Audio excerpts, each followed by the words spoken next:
Sometimes you can't control the audio in the area that you're recording a video in, and you get some bad background noise. Well, I'm going to show you how to fix that in DaVinci Resolve. And the first way I'm going to show you, you can do this in the free version of DaVinci. Right now I'm in the Fairlight page of DaVinci. If you don't see it, just come down to this little music icon down here. And once in here, we have my audio clip. I'll go ahead and play this for you. This is going to be on the studio version only, unfortunately, because it does use a lot of GPU power, so you're going to have the studio version. And if you have headphones on, you can clearly hear there's a lot of background noise on. There's a little Dremel tool going and the air conditioner going, and it's just not super clear. So the way we're going to fix that is just add an effect. And we come up to our effects panel in the top left corner. And with the audio effect selected, we're going to search for noise reduction. Here it is. And we can go ahead and drag and drop that on. Once it pops up, we go ahead and play it, see how it sounds.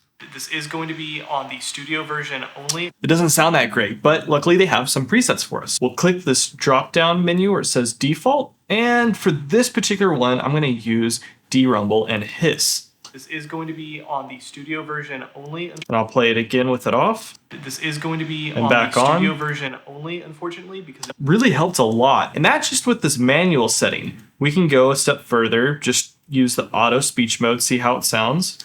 This is going to be on the studio version only, and then off, because it does use a lot of GPU power. Back on. So you're going to have the studio. It works good, but we're losing a lot of our volume or the gain. What I would recommend is going through the manual way of doing this, and obviously just hit manual right here, and you'll see that it highlighted this little learn button that pops up. What this learn button does is it listens for the background noise that you want to get rid of. And the best way to do that is to drag out the clip to a spot where you're not talking, where it's just pure background noise. We'll put our playhead there. We're gonna hit learn and play.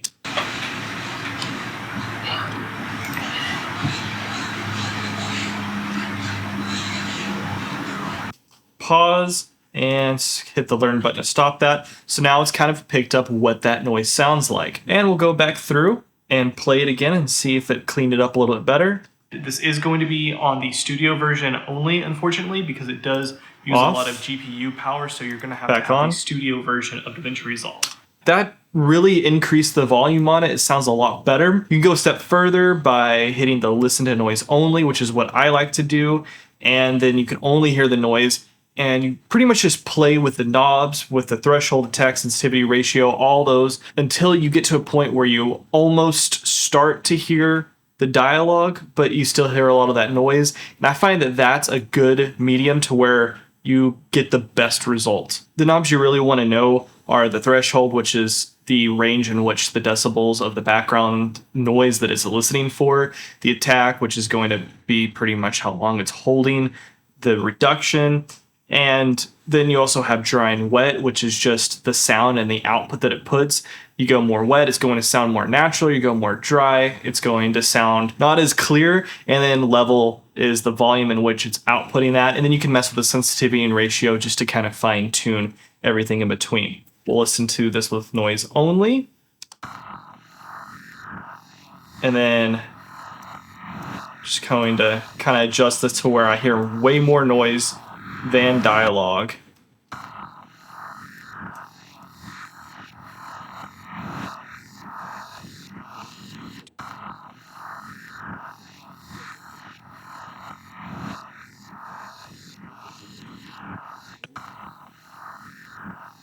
think that's pretty good for now, so I'm going to go ahead and click that off and just play it back. This is going to be on the studio version only, unfortunately, because it does use a lot of GPU power, so you're going to have the studio version of DaVinci Resolve. This is going to be on the studio version only, unfortunately, because it does.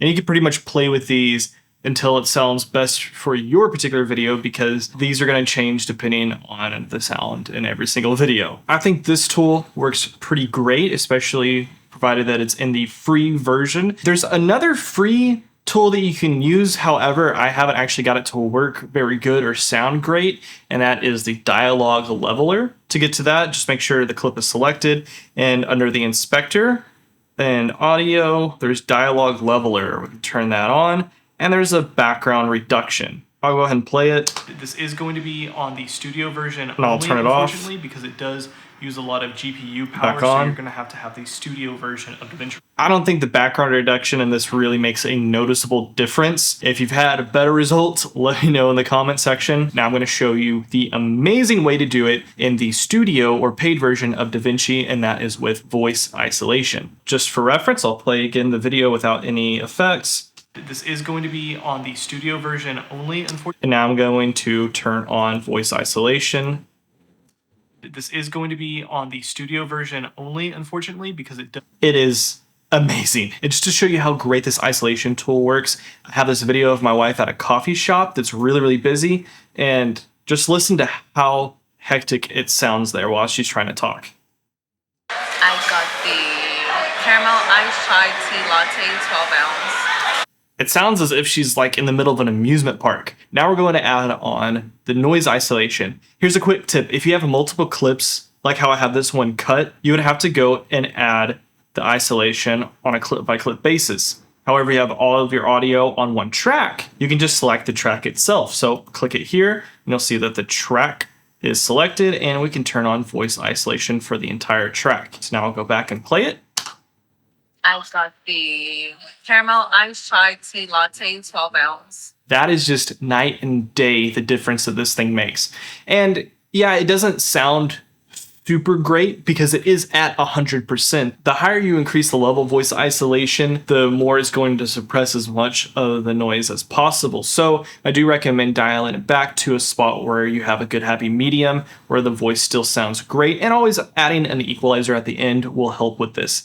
Another thing to note, if you are using the voice isolation feature, to put that on at the very end when you're almost about to export the video, because if you have this thing going on while you're in the middle of editing, you're going to experience a lot of playback difficulties, like hitting play and waiting 3, sometimes 5 seconds before the audio actually starts playing with the video, because it's trying to render that isolated audio. If you found value in this video, subscribe to the channel so you can stay up to date on new DaVinci Resolve videos that I'm making, and check out this video that the algorithm thinks you'll like to watch next. Go ahead, click it. Come on, did you click it?